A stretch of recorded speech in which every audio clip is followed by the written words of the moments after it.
Star. Therefore, it is only proper that all the harm and damage that has been done to our reputation by notorious writers should be undone now, and a concerted effort should be made that all the prejudice that exists in foreign countries about our manners and social customs, about our culture and civilization should be removed. Stop. It would be not only in the best interests of our nation and country and in keeping with our prestige, but it would also pave the way for international peace, amity, and goodwill. Stop.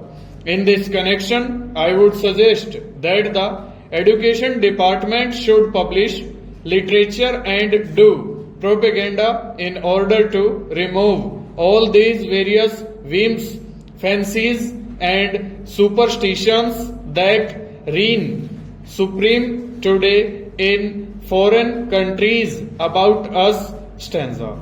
Coming to another aspect of the function of publicity and information on the part of our government, I would like to refer to publicity within our own country. Stop. In order that our democracy may prove successful, it is necessary that the common man must be made more intelligent.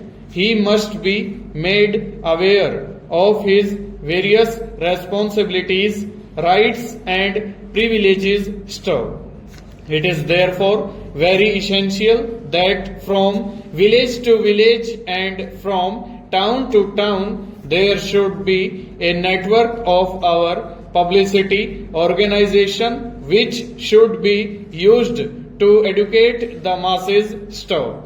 It is unfortunate that the few papers that there are in this country, I say few, looking to the population of the country, and the number of newspapers are only available in the towns. Stop. Even the benefits and advantages of the broadcasting system are restricted to the towns and cities. Stop. It could have been planned that a number of radio sets to begin with, say 1000 or 2000, are distributed to make a modest beginning in Delhi. Stop. They could have been supplied free of cost to the villages, could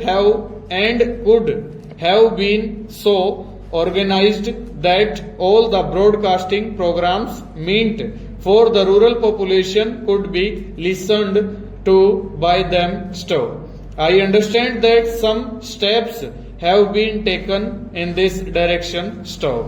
But it is only proper that if out of every 4 men in the United States or in the United Kingdom, one possesses a radio or a motor car, it is necessary that at least every village in our country there should be a radio set. Stanza.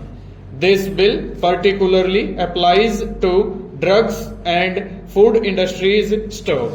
Let us examine the present position regarding the chemical and pharmaceutical industry. Stop. 30 years ago, the pharmaceutical industry was merely doing processing. Stop. But there has been a considerable development in this regard. Stop. In 1980,